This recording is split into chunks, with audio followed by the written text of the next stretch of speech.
Hey, what's up people? I'm Zara Kane. Today we're going to keep it very short and sweet and cover one of the sneakiest little in-game tactics in the Genestealer Cult's trickbook. Many of you will know this already, but I'm here to spread the Patriarch's will to those who may be a bit new to the faction. They haven't quite figured out some of our more specialised ploys. I'm going to teach you how to steal primary objectives right from under your opponent's noses, snatching away the victory points and putting them straight into your pocket instead, using a method they will never see coming. Stay tuned till the end as I'll be going over some of my more recent tournament experiences and shit like that. Anyway, the reason I'm covering this cool icon stuff now is because the balanced data slate just dropped and we got some very tasty changes and points reductions. Most notably, the icons in our squads went down from 20 points to 10, which is just what the Biofocus ordered. Before, at 20 points per squad, they were just very overcosted. It was not recommended to take them, and you certainly couldn't spam them or bring as many as you want, which made this trick somewhat redundant. However, they also reduced the cost of the Acolyte Icon Ward down to 65 points, making him a much more attractive pick, which is important here because one of his abilities allows him to basically act as a cool icon too for all the squads around him. If you've been keeping up on the news for the upcoming Grand Tournament season, Arcs of Omen, or whatever it's called, you'll know that we're going to have access to a very tasty detachment called the Arcs of Omen detachment, I think, which basically gives us access to all the benefits of a brigade, which is 12 troop slots, without the need to spend tax on exactly 3 heavy support, like 3 rock grinders, 3 HQ, 3 elites, or 3 fast attack. We can now literally just go absolutely nuts and field as many troop squads as we can, which means neophyte spam is well and truly on the menu. Mass infantry is here and looking just very attractive, assuming that you actually have enough models painted to do it. I think I almost do, which is scary considering how rarely I field neophytes, just how much time and money and effort I've put into making them. I think I've got about 190 at the moment, although some of them are kind of from my early days of 8th painting and are not really up to scratch, but you can still use them. So anyway, let's skip all the bullshitting and make sure before we go on, everyone is on the same page and outline exactly what the cool icons do. You can give each one of these to a single lucky cultist in a neophyte, acolyte or metamorph squad. The way they work is that in the command phase you roll a d6, and if some of them have died you can regenerate that amount of men back into the squad. You can't regenerate over the starting strength, so if it was a 10-man neophyte squad originally, you can't suddenly go up to like 12 or whatever. Acolyte and Metamorphs, however, are on a D3, so not quite as ludicrous for the trick we're about to explore, but still, it can help you keep them in the fight, and I'm definitely going to start putting them back into my lists. If the Icon Ward is near the squad, you can do the exact same thing from his aura, and if they've got an icon of their own as well, you basically get to double roll, once from him and once from their own icon. You still cannot go over the max of 6 for Neophytes, or 3 for Acolytes and Metamorphs, but it helps you almost guarantee that you're going to get the maximum return. Once you've rolled, you simply pop those dead boys back on the table with their gang. If you're still on the fence about this whole thing and not sure if it's worth it, consider this. You only need to bring back 2 neophytes per squad in a game to recoup the points you spent on the icon. A full regen of 6 guys is then 36 points, and if you did that 4 times throughout the game, you've basically earned back 144 points on that squad alone. If you recouped that across 12 squads throughout the game, that's like theoretically a max of getting back 1,700 points or more. I think now at 10 points it's just a no-brainer, especially on the big squads that you're fielding. So with that out of the way, let's explore the most important part of this ability. Note that we add the regenerated models back into the squad in the command phase. Now note that when scoring primary objectives in a game of 40k, we score those at the end of the command phase. You all know how the game works. In your turn, you move up onto an objective, and then you hold on to it throughout your opponent's turn, and then hopefully you guys are still alive, and you score it at the start of your next one. Now, this has always been really difficult for Genestealer Cult, because our lads are about as durable as a chocolate teapot. If any enemy fire comes their way, they tend to die, plain and simple. So to make it clear, we do this ability before we score the primary objective points, which is what makes it so interesting. You regen the models, then you count your points. In short, what we're going to do is use those regen models to string along, gain ground, and actually reach objective markers elsewhere on the board, even markers that the enemy was currently holding, thinking it was safe. You see, if you string out 6 neophytes, that can go surprisingly far. Taking coherency into mind, each model has got to be within 2 inches of at least 2 models. So let's see how far that can take us now. The way I figure it, we can attain about 13 inches of movement from this. The last two guys obviously have to double up like that because both have to be within 2 inches of the previous one in the conga line. In many cases, that's plenty enough to stretch out onto a far objective. If they're already sitting on one, don't forget you can actually use the same squad to hold both objectives, so that's a double whammy there. Now let's remember that neophytes are troops and therefore objectives secured. So if your opponent is holding an objective with anything that is not obsec, so let's say here we've got some aggressors and a character sat on a point, all you need to do is get even just the tip of one obsec model onto the lip of that marker and it's now yours. Congratulations, you've potentially scored yourself 4 or maybe 8 extra VP. If it helps you flip the balance to now holding more than your opponent, which in many cases will be the case. At this point, they'll probably call you an absolute dirty sneaky cunt, and to which you will reply, of course, I play Genestealer cults. Go and cry in your power armor in the corner. Now, this is going to work best if you have many neophytes all over the board, big 20-man squads, to limit the chance of them actually being entirely wiped out before you get the chance to pull your shenanigans. Of course, there are many ways you can help keep them alive, from cult creeds like Twisted Helix and Accustomed to Toil, meaning that they never get wounded on a 2. That's surprisingly annoying for your opponent. Rusted Claw get their AP reducing bonus, and then there's stratagems like Lurk in the Shadows and One with the Shadows. Just remember to use them. Remember that a lot of armies will genuinely struggle to outright kill such high volumes of low tier infantry. Players will bring lists that have plenty of big guns designed to kill tanks and monsters, whatever, but they just don't have enough bullets to wipe out hordes. Just don't forget that in the morale phase you could also lose quite a few lads there, so keeping a Patriarch or a Climbabus around is going to help you in that regard too. On the topic of the Climbabus, many of us used to consider him the absolute weak link character of the army, but it seems like he's made a bit of a comeback. In this case, you're going to find him useful when using his ability to remove an enemy unit's objective secured. It can be a little tricky to time the use of this correctly because it's triggered at the end of your morale phase, so using it proactively to affect something one turn ahead requires some, big brain function. That's why our enlarged Xenos craniums are for, though, right? So in theory, you got to identify an enemy obsec unit on a nearby objective, strip it for them, and then assume that when they shoot up some of your neophytes, you're going to then regen onto that spot. It's like next level stuff. It's not always going to come together, but when it does, you will feel like Barry Big Bollocks. It's like the good old classic: keep obsec units in a Goliath truck, get it near an objective, wait for the enemy to blow it up, and then you use the emergency disembark stratagem to eject 6 inches forwards, and then you basically hop and skipped over the enemy and taken their point. I've done this so many times, and it's like punishing your opponent for trying to kill you. It's so sweet.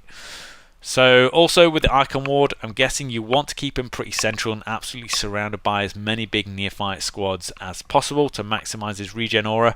Remember that in the new season of match play, you're going to lose the ability to double up on characters, so that's always a max of 1 Icon Ward. Yes, I am very sad that a double Patriarch, double Kelemorph or triple Kelemorph or whatever is a thing of the past, but that's a sub story for another day. Another thing to keep in mind for him is that he can of course do one thing your normal cult icons within squads cannot, which is to trigger summon the cult for any core unit. There's only one other unit in our codex which applies to, and that's the Etelan Jackals. A lot of GSC players have been really cheesing the Jackals recently, and I don't blame them, but that's why they've seen a slight bump upwards rather than down. An Icon Ward can bring back D3 Jackals, so that includes the Wolf Quads as well, which are 4 wounds each. That's a very valid game plan. They can be seriously annoying for your opponent to clear off the board, great for gumming up passageways and basically acting as a roadblock, just 30 of them refusing to die.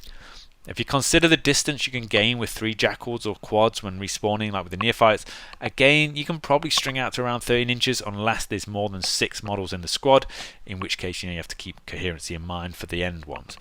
Obviously these guys don't have obsec either, so they're not going to be as good as like snatching away the objectives from under the enemy's nose, but if a market is uncontested, sure, you could easily string out and get onto it. Regardless of that, like I said, just pay serious mind to the road blocking abilities. You can conga line whole squads of these bikers out to just straight up deny access to parts of the board. If the enemy doesn't have fly, they've either got to clear them out of the way first to make a hole, or try and smash through them in melee, and even then they're probably going to be kept further back than they would like after all the consolidating and piling in and everything. It's one very effective way to maintain board control. Let's remember that you can stack up on a few bonuses, like let's say giving the bikers a pre-game feel no pain from a Bifocus. It just makes it so much harder to kill them. So that's all I've got today regarding tactics. I said we'll keep it very short and sweet. I thought I'd just go over my recent games experience. As last week I took part in the first Warhammer World weekday event in Nottingham, which is Games Workshop HQ, and it was very strange as for some reason they decided to use the Eternal War missions. They're very outdated, so this is like pre-Nephilim, pre-Nachmund, the core rulebook missions, and only 1,000 points incursion, but on a full-size board. If anyone has played at Warhammer World, you know that the main games hall is awesome and massive, yet it suffers from one big flaw. All of the table scenery pieces are very nice and thematic, but totally inappropriate for competitive games. Hence why when I normally arrive for my weekly games there, my first order of business is to run around the hall, nicking all the best ruins so I actually have a chance of surviving with Genestealer cult. You all know that our faction lives and dies by the obscuring terrain we've got around us. In my 3 games in this tournament, you basically got massive block buildings that you could barely move through. So the usual tactic of you wait behind a ruin, then you spring through them to do an assault becomes very difficult. But you've just got to adapt and overcome it, or at least try. So it was like a 24-player event, not that big, but I was kind of nervous going in because I haven't played 1,000 points in like 3 years. I have no confidence in my list at all because it just felt so small and I didn't have access to as many troops as I like. I'm bringing my usual Twisted Helix with just a Patriarch, 2 Acolyte Assault Squads with cuts and drills, a 5-man action team, 15 Pure Strains, the Kellamorph, a Truck and a Grinder, and 4 Jackals. And literally that's it.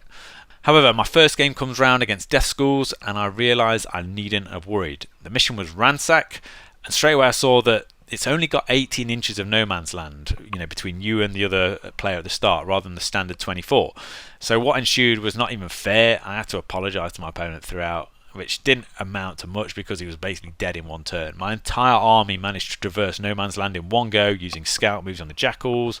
They came from below on the big Pure Strain squad. Then I could use Disembark, Jump and Auto Advance on the smaller Pure Strain squad as they came from the Grinder. And I basically just crushed him instantly on all fronts and I won 97-10, I think it was. So that was game 1 done, which put me straight onto the top table. Unfortunately, pitting me against the obvious edgelord of the day. Now, we all know that Warhammer attracts a few special types, but from the get-go, I could tell this guy was going to be hard work, say no more.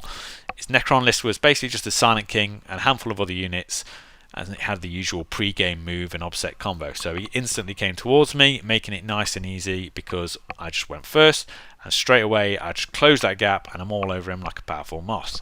But then problems started becoming apparent when he was insisting that I failed charges. I asked him to help measure one out because it was on his side of the table, and he measured it a good 2 inches shorter than what it should have been, and then he pretended that I also couldn't go through a wall, which was bullshit. So I came over and I double checked and I was like, no, I obviously can do that. So I got my Pure Strains into combat and I wiped out all his Tomb Blades.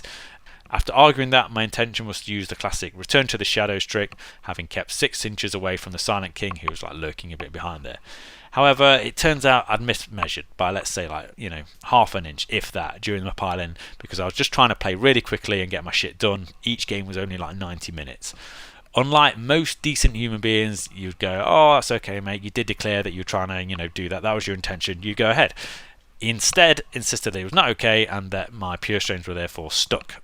And they promptly died in the next turn to the Silent King, and I was basically on a downward spiral from that point. Next turn comes around, it fucking happens again. My Patriarch has to spring out and kill a Technomancer.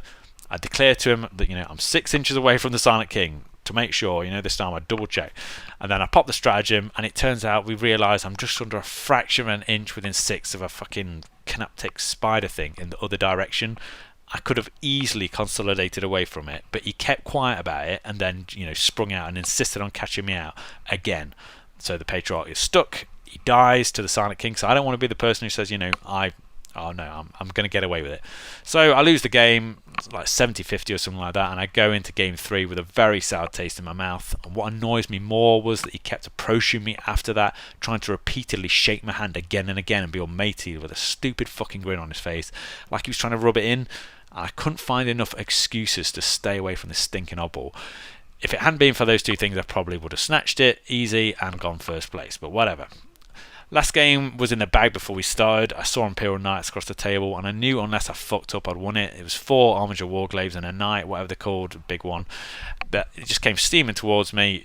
He didn't shoot anything in the first turn. All I had to do was sit and wait and then spring out and just absolutely obliterated him. The only damage I took throughout the whole game was just when I killed the Armigers and he auto-exploded them. So mortal wounds, mortal wounds, mortal wounds, mortal wounds. That's all he did to me. I did really enjoy using the Patriarch properly in this game. He took down 2 of them himself. It's just in matchups like these where you really start to feel the power of the Bioalchemist Warlord trait. So the day ends, I took 4th place, which I guess ain't bad, but I know it could have been a win. When I looked at who competed with the Necron's guy for top spot, I would have had it in the bag. Ironically, I spoke to the run-up and he was like, yeah, that guy, what a cunt. But welcome to Warhammer, right? Let's bring this video to a close anyway. Stay tuned for more Genestealer Cults content. Next up on my release schedule, we're going to be looking at all of the Balanced Data Slate updates and the impact those have on our faction. I'm going to be doing a showcase of all my completed models, including tutorials for the best stuff, like my exoskeleton-wearing Aberrants and my new Patriarch. And I do have some non-GSC related videos still sat in the editing bin. I just haven't got around to finishing yet. If you're lucky, I'll actually get some of that released in the next, say, 6 months. A year maybe? We'll see. I'll see you all soon.